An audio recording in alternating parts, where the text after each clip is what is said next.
Hello नमस्कार दोस्तों, मैं ब्रिजेंद्र यादव आप सभी का अपने यूट्यूब चैनल परीक्षाला पर बहुत बहुत स्वागत करता हूं। आई होप आप सभी लोग बहुत अच्छे होंगे।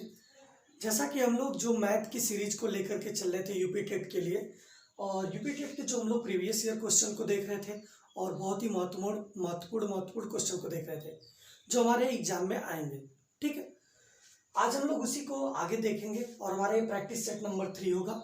और अगर आज आप पहला प्रैक्टिस सेट देख रहे हैं तो आप लोग पीछे जा करके बाकी प्रैक्टिस सेट को देखें, प्लेलिस्ट बनी हुई है। और आप लोग अपने प्रिपरेशन को बनाए रखने के लिए परीक्षा वाला चैनल से बहुत ही ज़रूर से ज़रूर आप लोग जुड़ें।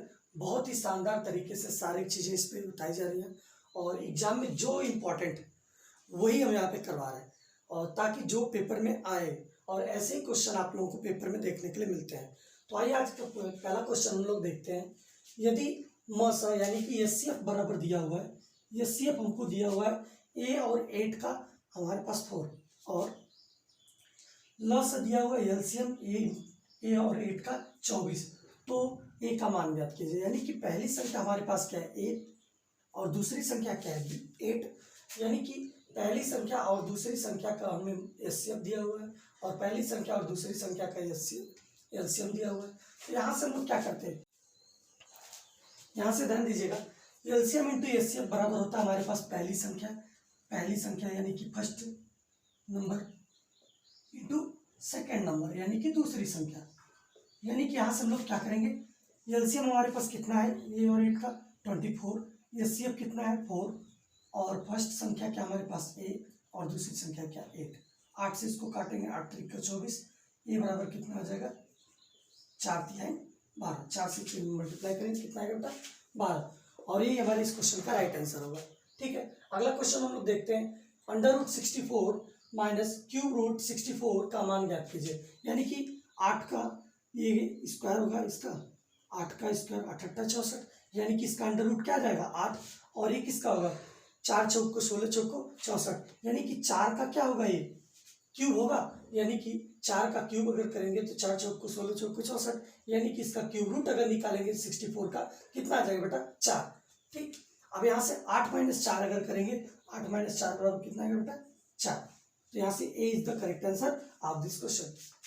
ऐसे ही पेपर में आप लोगों के क्वेश्चन देखने के लिए मिलते हैं, और ऐसे ही पेपर आप ऐसे क्वेश्चन को यहाँ पर आप सॉल्व करें और अपने प्रैक्टिस को भी बनाए रखें, जिससे कि अपने पेपर में आप अच्छा नंबर स्कोर कर पाएंगे।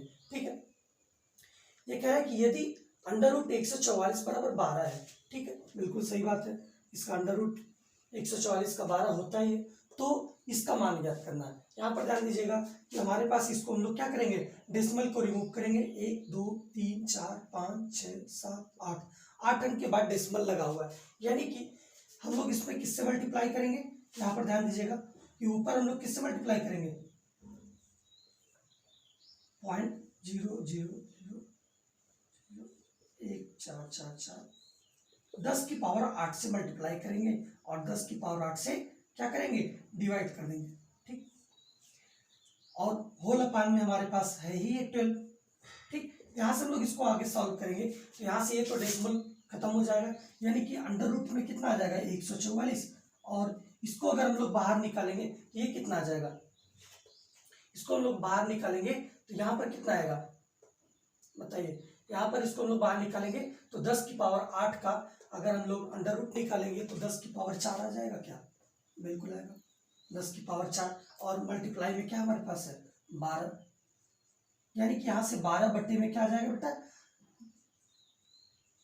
10,000 × 12, 12 से 12 कट गया, इसको डेसिमल में लेके चले जाएंगे, 4 0 बनेगा, 4 अंक के बाद यहाँ से डेसिमल लगेगा, यानी कि 10,000 डिवाइड में है तो हमारे पास डेसिमल कितना आएगा 4 अंक पर लगेगा, यानी कि 0.001 C is the correct answer of this question. बहुत ही आसान क्वेश्चन है, ऐसे ही आप लोग सारे क्वेश्चन को देखते रहिए और अपने प्रिपरेशन को बनाए रखें। ठीक है,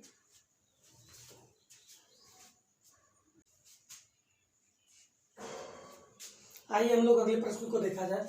अगला प्रश्न यह कह रहा है कि यदि 1 - 1/5 × 1 - 1/6 × 1 - 1/7 ... 1 - 1/100 का मान है। यानी कि ये एक प्रकार की सीरीज है जो कि 1 - 1/100 तक ऐसे ही चलती जा रही है।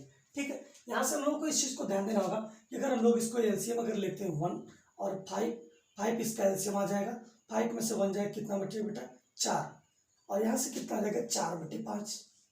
इसी तरह से इसमें देखें 6 के अंदर 6 में से 1 घटाएंगे कितना बचेगा 5, 5/6 इंटू 7 इसका एलसीएम हो जाएगा, 7 के अंदर 7 माइनस 1/7 यानी कि 7 में से अगर 1 घटाएंगे तो कितना बचेगा बेटा 6/7। यानी कि क्या सीरीज हमारी इसी प्रकार से एक कम होकर के बढ़ रही है।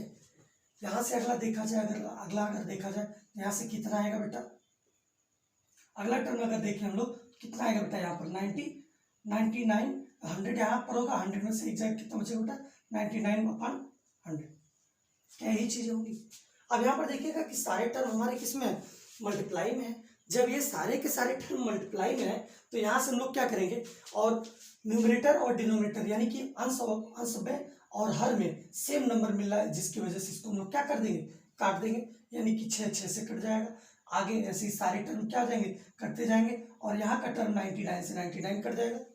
ठीक है, यहाँ पर भी तो कोई टर्म होगा जो यहाँ पे इससे पहले 99 होगा, 99 - 1 यानी कि 98 अपन कितना आ जाएगा 99, यानी कि 99 से 99 क्या हो जाएगा, कट जाएगा। इस प्रकार से हमारे पास पहले टर्म का अंश 4 बचेगा और मल्टीप्लाई में 1/100 बचेगा। 4 से इसको काटेंगे कितनी बार में कटेगा बेटा 25 बार में, यानी कि 1/25 इस क्वेश्चन का राइट आंसर होगा, जो कि ऑप्शन बी दिया हुआ है। ठीक है, ऐसे ही आसान आसान क्वेश्चन पूछे जाते हैं आपके एग्जाम में।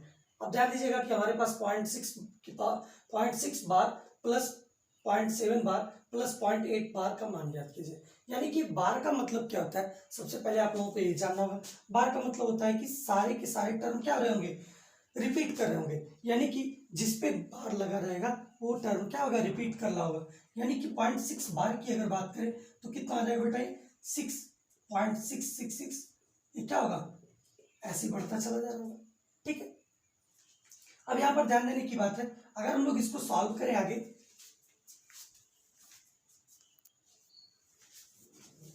ठीक है, यहाँ पर 0.6 बार की अगर बात की जाएगी तो ऐसे ही बढ़ता चला जाएगा। और उसी को ये कह रहा है कि 0.7 की बार, 7 का बार कर रहा है, यानी कि 0.77 ऐसे ये भी बढ़ता चला जाएगा। ठीक है, और फिर कह रहा है कि 0.8 का बार, यानी कि 0.8 का बार जो कह रहा है ये भी क्या होगा, ऐसे ही रिपीट होता चला जाएगा 0.8। ठीक है, और इन्हीं सारी चीजों को हमको क्या कहे कि जोड़ दीजिए, यानी कि यहाँ पर ऐड करना है। अब यहाँ पर देखिएगा कि अगर हम लोग इसको अगर ऐड करें तो कितना आएगा, 8 7 15 15 6 21 1 कैरी 2 आएगा, 8 7 15 15 6 21 2 23 को 3 कैरी 2, यहाँ पर 8 7 15 6 21 2 23 को 3 कैरी 2, 8 7 15 15 6 21 को 21 और यहाँ से कैरी 2 अगर ऐड करेंगे तो कितना आ जाएगा 23 और कैरी कितना आ जाएगा 2, और यहाँ पर दशमलव है, ऐड में दशमलव सेम डिजिट पर उतरता है, और यहाँ पर क्या आ जाएगा 2 क्योंकि 23 था। ठीक है, अब यहाँ से देखिएगा कि हमारे पास ये आ गया।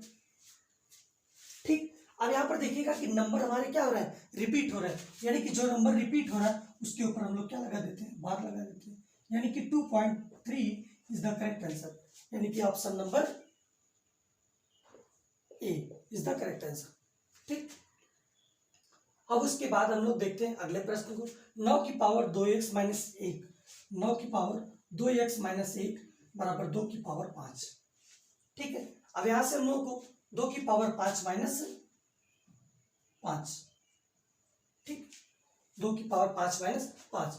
अब यहां पर ध्यान देना है कि इसको हम लोग किस पे बदल सकते हैं, किस चीज में बदल सकते हैं, यहां से 3 की पावर 2 लिख सकते हैं क्या, इसको 3 की power 2 into 2x - 1 equal to, इसको हम लोग सॉल्व करें आगे, 2 की पावर 5, 2 गुणे 2, 2 दूना 4, दूना 8, दूना 16, दूना 5 बार है ना, 2 दूना 4, दूना 8, दूना 16, दूना 32, 32 माइनस 5, यानी कि कितना आ जाएगा बेटा ये 27, कितना आएगा ये 27। इसको हम लोग क्या लिख सकते हैं, 3 की पावर 3, 3 3 का 9 3 27, और यहाँ पर भी 3 की पावर 2x 2 इंटू 2x - 1 यही है। अब देखिए बेस सेम रहता है तो पावर क्या हो जाती है, बेस सेम रहता है तो पावर क्या आ जाती है, इसको इधर रखिए नहीं तो कंफ्यूजन आ जाएगा, अभी 27 आएगा।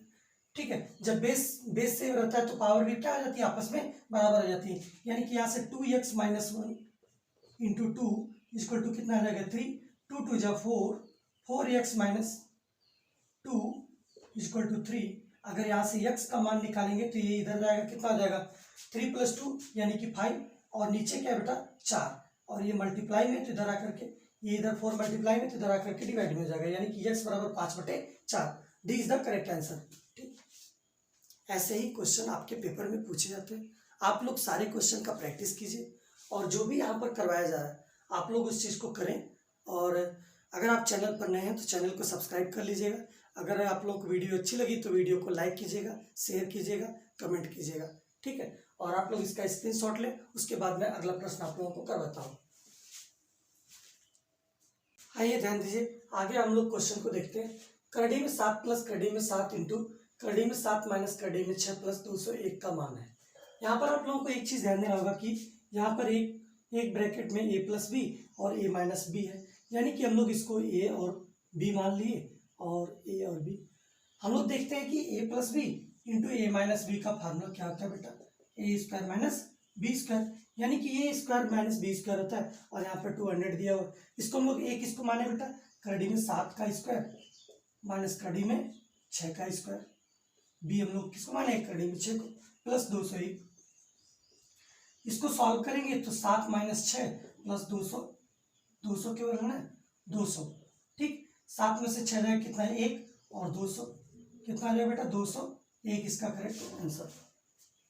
ठीक है, ऐसे ही आसान आसान क्वेश्चन आप लोगों के पेपर में देखने के लिए मिलते हैं। आप लोग इस टाइप के क्वेश्चन को सॉल्व कीजिए, प्रैक्टिस कीजिए। और आइए हम लोग अगला प्रश्न को देखा जाए। यदि 5/7 की पावर 4 गुणे 5/7 की पावर -3 बराबर 5/7 की पावर 5x - 2 है तो x का मान ज्ञात कीजिए। जब भी हमारे पास देखिए कि बेस हमारे पास क्या हो, सेम हो, बेस हमारे पास सेम हो, यानी कि बेस हमारे पास सेम हो, और इधर अगर गुणा में अगर रहता है तो पावर क्या हो जाती है, आपस में जुड़ जाती है। यानी कि अगर हमारे पास a की पावर m इंटू b की पावर a की पावर n अगर है तो यहाँ से क्या हो जाता है, a की पावर m प्लस n हो जाता है। यही घातांक और करड़ी का नियम है। ठीक है, इस टाइप के कॉन्सेप्ट को हम आप लोगों को पढ़ा चुके हैं। आप लोग वीडियो जा करके देखें और वहाँ पर आप सारे कॉन्सेप्ट को क्लियर करें। ठीक है, यहाँ पर देखिए कि 5/7 की बात है तो 5/7 की पावर कितनी हो जाएगी बेटा, यहाँ पर m इंटू n है, यानी कि m a की पावर m और इंटू b a की पावर n है, तो यहाँ से क्या हो जाएगा बेटा 4 प्लस -3, यानी कि 4 प्लस -3 बराबर कितना हो जाएगा बेटे 5/7 की पावर 5x - 2। अब जब बेस सेम रहता है, बराबर में रहता है, तो पावर क्या हो जाती है, आपस में आल्सो बराबर हो जाती है। 4 में से अगर 3 को घटाएंगे कितना बचेगा बेटा 1। यहाँ पर देखिए फिर से लिख लीजिए, नहीं तो कंफ्यूजन हो जाएगा। अब यहाँ पे प्लस इंटू माइनस क्या हो जाता है, माइनस इक्वल टू 5x - 2। यहाँ से इसको घटाएंगे तो 1 बराबर 5x - 2, इसको इधर लेकर के चले आएंगे तो x बराबर यहाँ से मिल जाएगा हमारे पास 2 1 3, 3/5, यानी कि 3/5 इस क्वेश्चन का राइट आंसर होगा। आई होप एक भी क्वेश्चन आप लोगों के समझ में आ गया। ये क्वेश्चन समझ में आ गया तो अगला क्वेश्चन को देखिए। यहाँ पर ये दिया हुआ है कि करड़ी में 248 प्लस करड़ी में 52 प्लस करड़ी में 144 का मान है। अगर इस टाइप की करड़ी वाला क्वेश्चन आप लोगों को मिलता है, आइए ध्यान दीजिए अगले प्रश्न को। करड़ी में 248 प्लस करड़ी में 52 प्लस करड़ी में 144 का मान है। ऐसे प्रकार के क्वेश्चन जब भी मिलते हैं तो इस टाइप के क्वेश्चन को सॉल्व करने का एक ही तरीका होता है कि हम लोग करड़ी को लास्ट से सॉल्व करेंगे। यानी कि 144 का अगर हम लोग वर्गमूल निकालें यानी स्क्वायर रूट निकालें तो कितना आएगा बेटा 12 आएगा, और 12 आएगा इसमें हम लोग जोड़ेंगे कितना, 52 में 12 जोड़ेंगे कितना आएगा बेटा 64। ठीक है, 64 का अंडर रूट निकालेंगे कितना आएगा बेटा 8 को हम लोग इसमें जोड़ देंगे। ठीक है, और 248 प्लस 8 अगर हम लोग जोड़ेंगे यही हमारे पास आंसर होगा, यानी कि 8 8 16 को 6, और यहाँ पर कितना आ जाएगा बेटा 5 4 1 5 हो जाएगा, और 256, यानी कि इसका 256 का स्क्वायर रूट कितना होता है बेटा 18 होता है। यानी कि हमारे इस क्वेश्चन का सॉरी 16 होता है ना, तो 16 इस क्वेश्चन का राइट आंसर होगा, यानी कि 16 is the correct answer of this question. इस प्रकार से ही क्वेश्चन आप लोगों के पेपर में आते हैं। आप लोग इस प्रकार के क्वेश्चन को प्रैक्टिस कीजिए। और अगर आप चैनल पर नए हैं तो चैनल को सब्सक्राइब कर लीजिएगा, वीडियो को लाइक कीजिएगा, कमेंट कीजिएगा, शेयर कीजिएगा। और आज के लिए इतना ही।